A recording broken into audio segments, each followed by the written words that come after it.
Good evening, viewers, and welcome to a special edition of Sunday Politics on Trust TV, your trusted platform for insightful analysis on politics, policy, and governance. I'm Hamza Idris.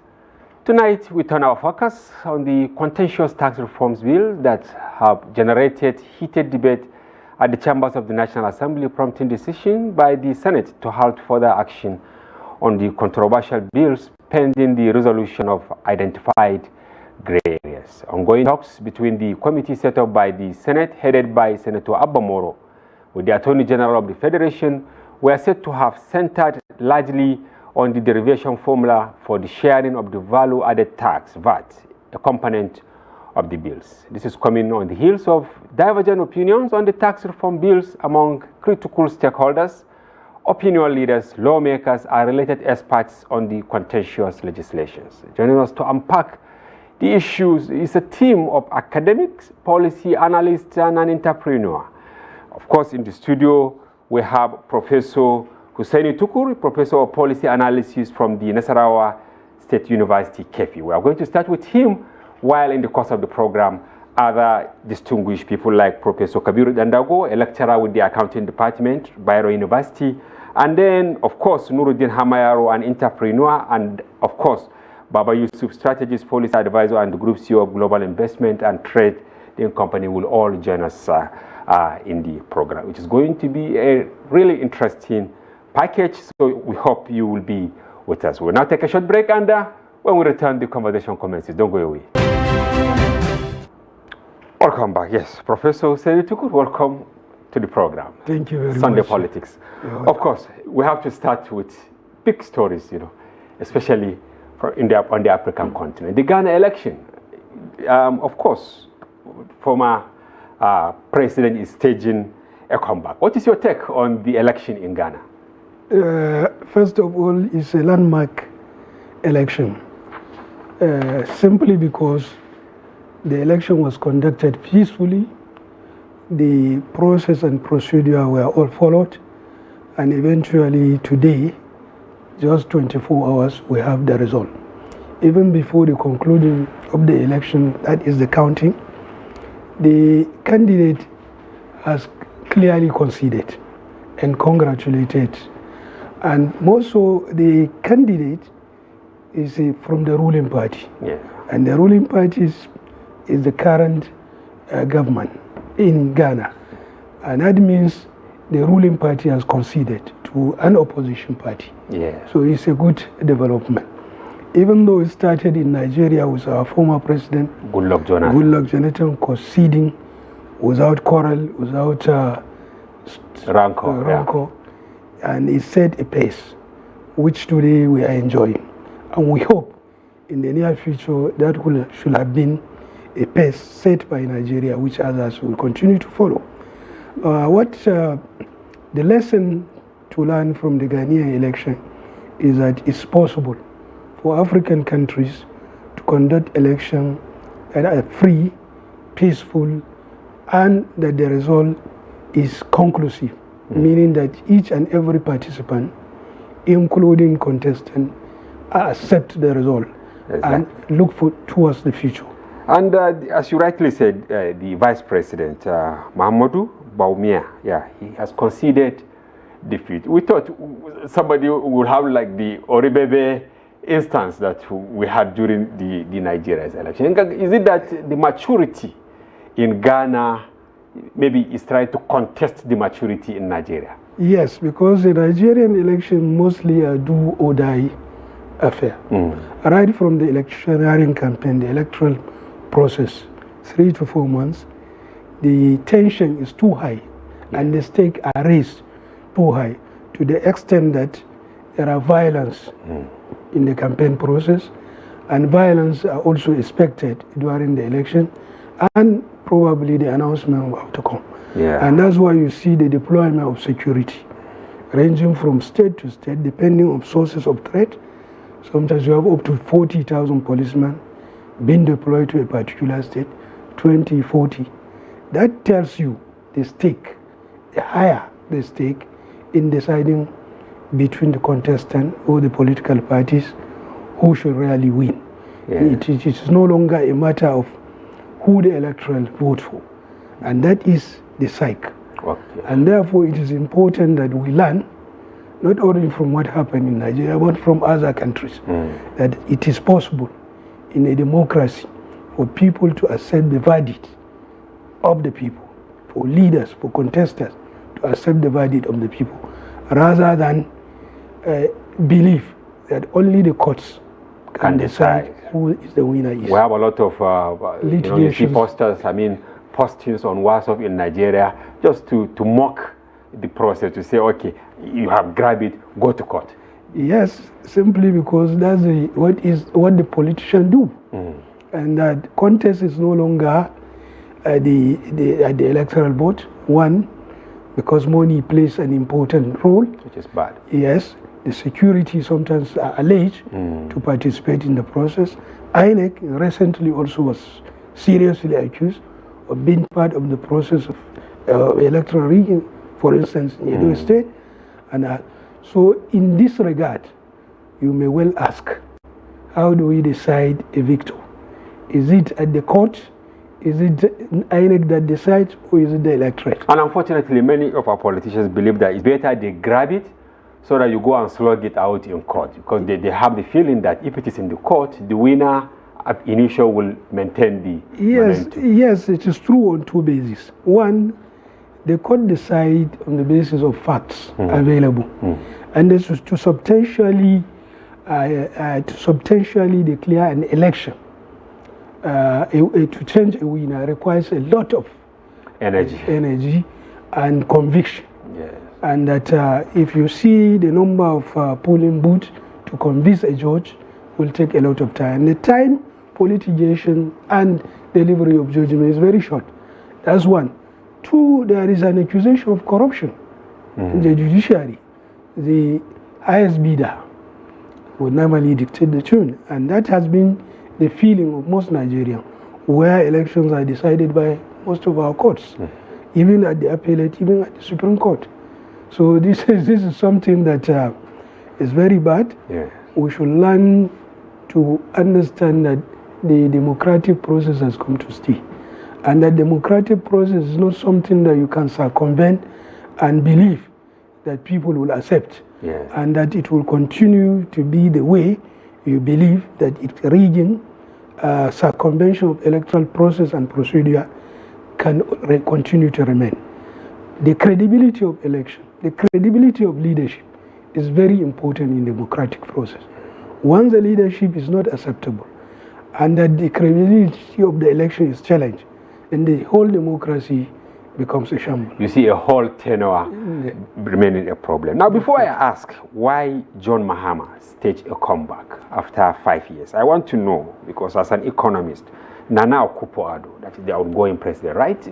Are there things that he didn't do right, that he was unable to bring back his government with his deputy as the candidate? Well, simply put, candidates that have failed election have also opportunity for a comeback. We have seen that in the United States recently of Donald Trump launching a comeback. During his first tenure, we have seen his policy. We have seen his economic policy, his foreign policy, and that we have seen how America responded, how the world responded. Yes. But eventually, after 4 years, we have seen how the outgoing administration performed. Yes, in terms of their foreign policy, especially the Middle East crisis, or let me say the Middle East crisis. Yes. And some other domestic. Even economy, they said the economy was really mismanaged also. Yes, Americans determine what happens to the economy based on employment, opportunities created, reduction of poverty, and probably the tax. And this, the regime has not performed well, and therefore the verdict today is another entirely ballgame. I'm very interested. You see, in the U.S., Biden gave Kamala Harris his deputy. Yes. In In Ghana, the same thing, Yes. you know. Nana Akupo, you know, he gave Bawumia. Yes. And all of them have been defeated. So it's a strong message at the continental level and then in Africa also. Yes, especially in Nigeria. In Nigeria, hardly even, only on few occasions, where the incumbent governor decides his deputy should go ahead and contest as his replacement. We haven't seen a lot of that, and we believe the deputies are also politicians. They are also ambitious. Yes. But therefore, the conflict that exists between their principal and naturally determines, to a large extent, who the governor supports to become a candidate of the party. And more so, Nigerian political structure, governance structure, is different from that of the US and probably that of Ghana, where the governor simply is the leader of the state. By the virtue of control of resources, the control of the political party, the control of even the State House of Assembly, the local government, and all the resources. And by virtue of that, he determines who contests. They use the instrument of state. Yes. Coercion, money, and whatever. Oppressive power, apparatuses, and so on and so forth. So in Nigeria, that can be possible, rather than in, for instance, Ghana and the United States, where the votes count, where issues that are pertinent and important to the electorate normally determine who wins an election. Yes. Well, besides the COVID-19, the recession and all that, which both Nigeria and Ghana witnessed, and you know, leaders tend to cite some of these setbacks as some of the reasons that impeded them from giving the desired leadership. Is it true that Mahama, before he completed the tenure of, you know, the president, then before he dies, and then how he managed his first term, that he was able to lift Ghana in terms of addressing inequality, you know, giving opportunity to women, opportunity to youths, and all that. Could that have played a role? Maybe they didn't forget in a hurry. Naturally, in politics, what you do currently sometimes is not appreciated by the voters up till when you are no longer in power. Yes. We have seen that called Vanguard, which we have seen with the former President Buhari. His tenure as a military leader in the 80s. Yes. And the direction of his government towards fighting corruption and the rest, how he incarcerated some politician governors, 40, 80 years, and so on and so forth. And we have seen the deterioration of the economy, the values of the society, to the extent that people have nostalgia about his coming back. And we have seen what he has done, and we have seen what expectations of the people are with the current administration and subsequent administration.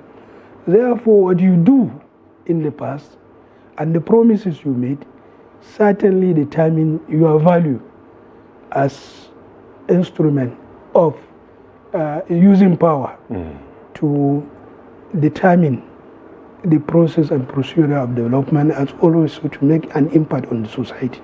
Sometimes promises make candidates win rather than the expectation of what they will do after assuming leadership. It is sometimes different. The promises you make while are campaigning and the facts before you, the reality. When the books are open for you, yes. We have heard, though they may not be true, that President Buhari during his first tenure has said that he didn't know what the economy was. He said about what is subsidy. Yes. He accused subsidy. Yes. He thought it was a fraud, but eventually he sustained subsidy to the end of his administration. So these are some of the realities that one finds, and therefore these realities also determine the action you take, and eventually whether you can succeed or your candidate, the candidate you put forward, may be able to make it. All right, thank you very much. Now to the topic of the day, reform bills and matters arising. We've received tons of letters, phone calls and all that, especially from ordinary Nigerians, let me put it that way, that they are at a loss, considering the fireworks in Abuja. Somebody in Kalabalege, maybe in Borno or in Braz, in Bayelsa and all that. They don't really understand. They said, what is really happening?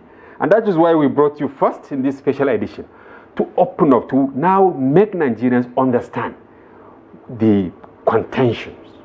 And as a professor of policy analysis, I want to start with a very pedestrian question to say, why is government collecting taxes? Government is collecting taxes simply on behalf of the society, to invest in the welfare of the people. Tax is nothing but a compulsory levy on income of individuals and companies in order to defray the services that will be rendered to people. Not only that, it is a part of your contribution to the development of the society. That is what simply we can say what tax is. It's an investment by every individual in the society in order to promote the interests of the society and the development of the society. And in Nigerian context, why should somebody who lives in the village, who went to his farm, tilled and all those things, he take his things to the market, and then somebody will now come with a receipt to now tell him that you have to pay, this tax. A driver will pay, somebody, even a trader selling water, they come and say, okay, you should pay tax. Is it justified? Because some of the letters we receive, and that is why we are setting the pace for the conversation with this simple question, so that we will now make Nigerians understand the, advantages of paying tax. Because whether we like it or not, people must pay tax. Why do you think a Nigerian should pay tax? Nigerian, like any other citizen of any country, must pay tax. It's a contribution, compulsory contribution, to defray the cost of governance, which is a collective representation of the society in all aspects of human endeavor. We have schools, don't we have hospitals and other services which the government provide on behalf of the society collectively.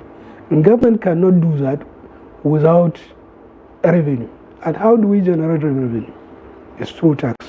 Although this aspect is very complex because there are many regimes of taxes. Yes, which I'm going to ask you. I have them here. I listed them here. Yes. What is important? What is important is not the payment of the tax, but the impact of the tax on the society. And that is why a common man always raises the issue. Why do I pay tax? If I do not see the benefit of paying tax, you should raise the question, why do I pay tax? It's fundamental in any society, whether in a dictatorial society or in a democracy type of society. Citizens have the right to ask, if we pay tax, why do we pay tax? And where is the benefit of paying tax? These are questions that are rational. They are also important because of the accountability of what you contribute toward defraying the cost of governance. Yes, and this brings us to the third question, of course, also a layman question.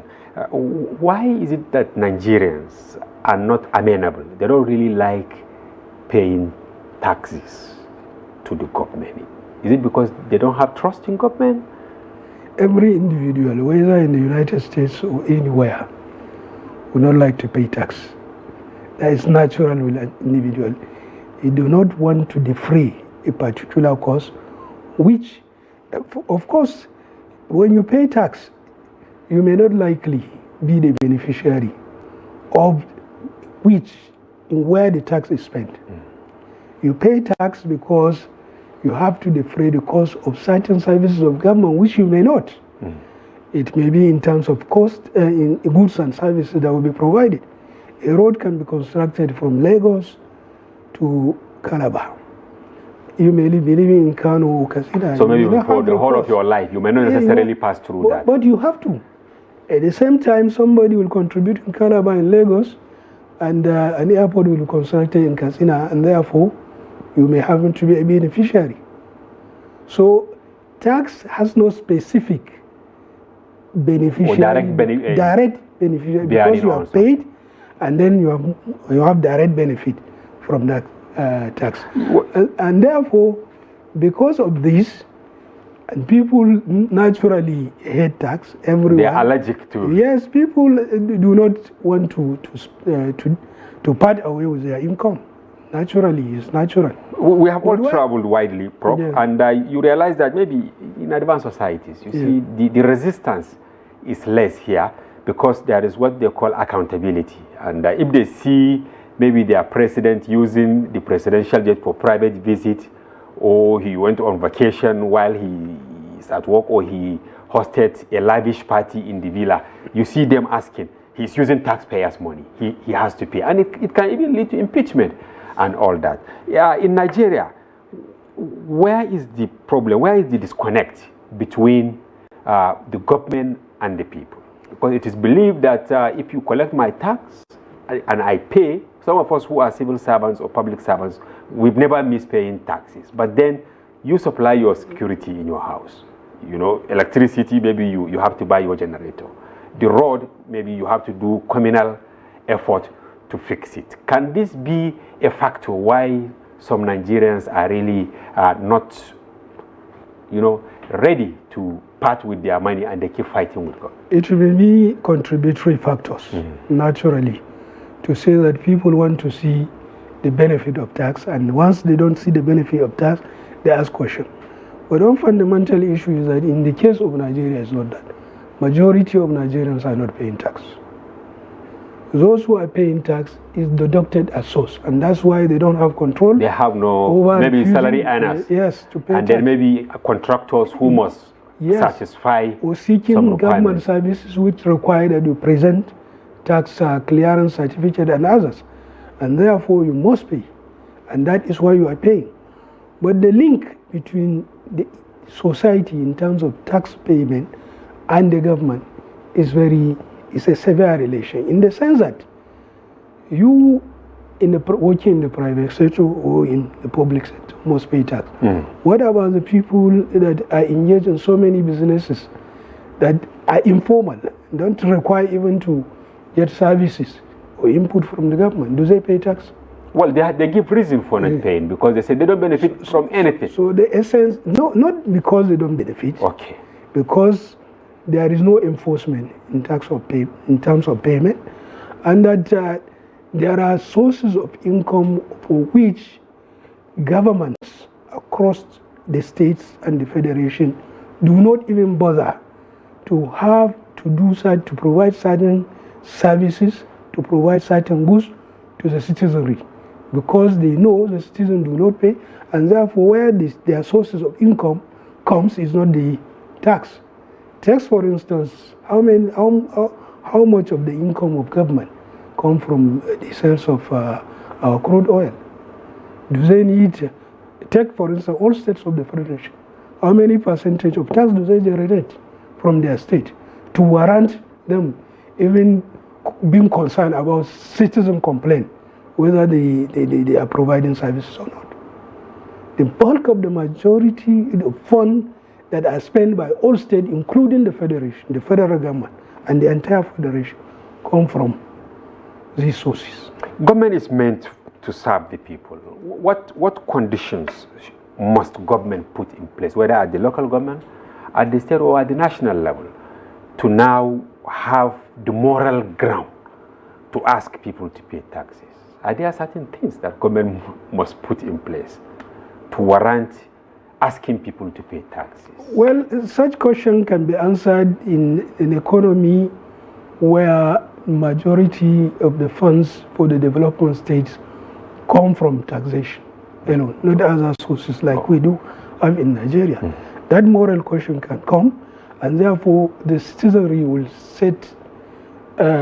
determine whether they should pay tax or not, because they have question, and they have to ask for accountability of why and where the tax goes. Yes. But here you can see the level of corruption. Who cares? Is it from your tax money that you loot? And people, I mean, very used to this phrase. Is it your father's money? Because if you see somebody vandalizing public property, yes. Say, it's not my father's property. And that has to do with the kind of orientation we have. Many people do not understand that they have to be each other's keeper by being patriotic enough to be concerned about your neighborhood, to be concerned about your relations, you concerned about your community, your town, your local government, your country. What goes around? Comes around. So that's very important. Reorientation of the citizenry is very critical in development of any society, and we lack that in Nigeria. We lack the ability to even question our leaders, not question this in terms of protest and other, but to ask questions, pertinent questions. It is their duty of the leadership also to answer. Yes, and that is very important, and that is why the moral ground of ensuring that people pay tax and the latitude of going to ensure people pay tax is not here in Nigeria.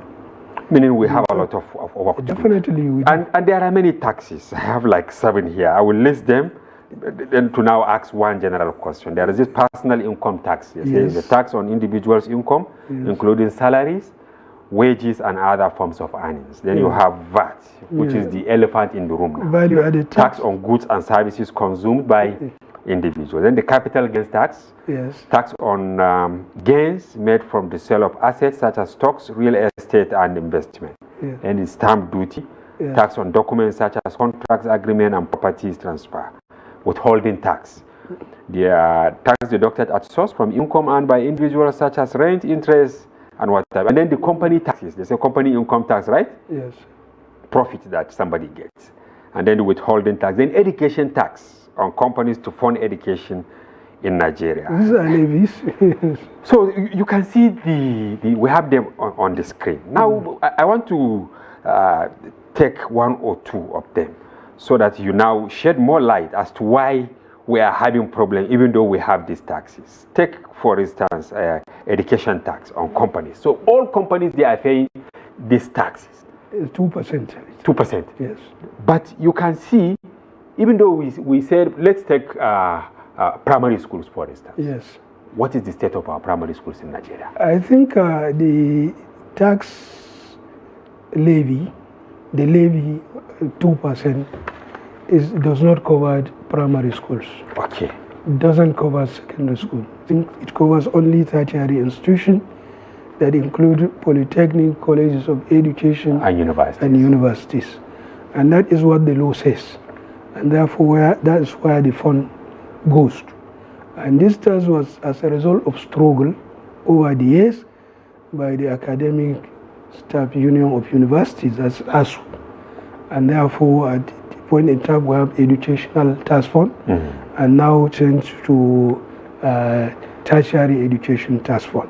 Yeah. The fund is meant to develop the physical facilities in the universities, laboratories, and then the staff development, research and staff development. This is the focus of the task.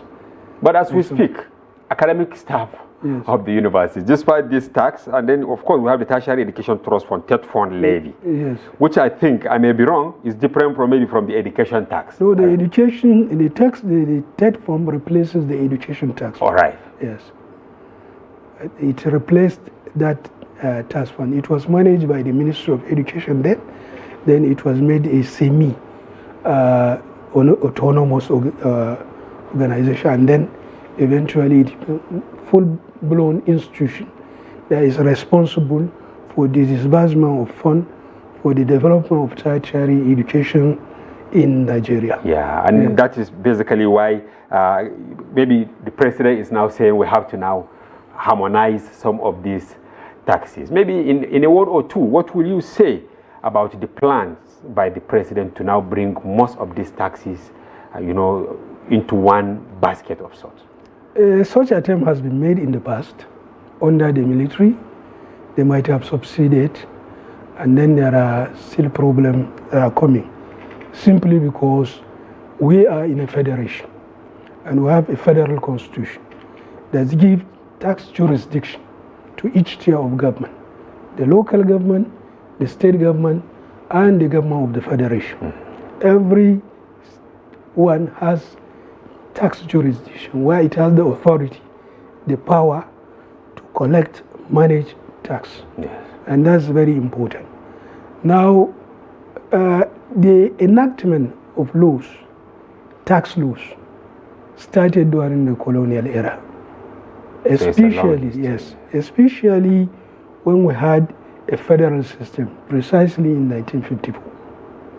And the first tax law by a region, as the Eastern region, was in 1956. It's called Finance Law of the Eastern Nigeria.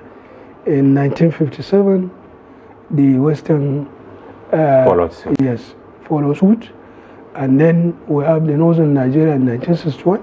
Well, when the Mid-Eastern state was created, it took clue from the Southwestern law and therefore enacted it and continued.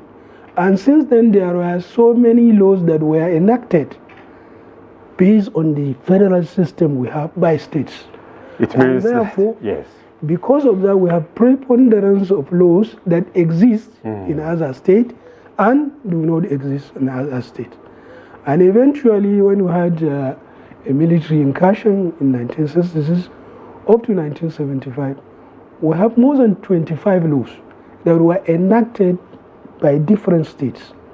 Upon the creation of states in Nigeria, that's the 12 states, the first state to be created, we had laws of Western Nigeria, which states that were created there decided to adopt those laws. And then the same in northern part of Nigeria and eastern part of Nigeria. So in summary, it's not a new thing. So it's not a new thing. In 1975, precisely, there was a decree called Decree Number 7 of 1975, which made it possible under a military administration to collapse all those laws and manage tax administration under that law.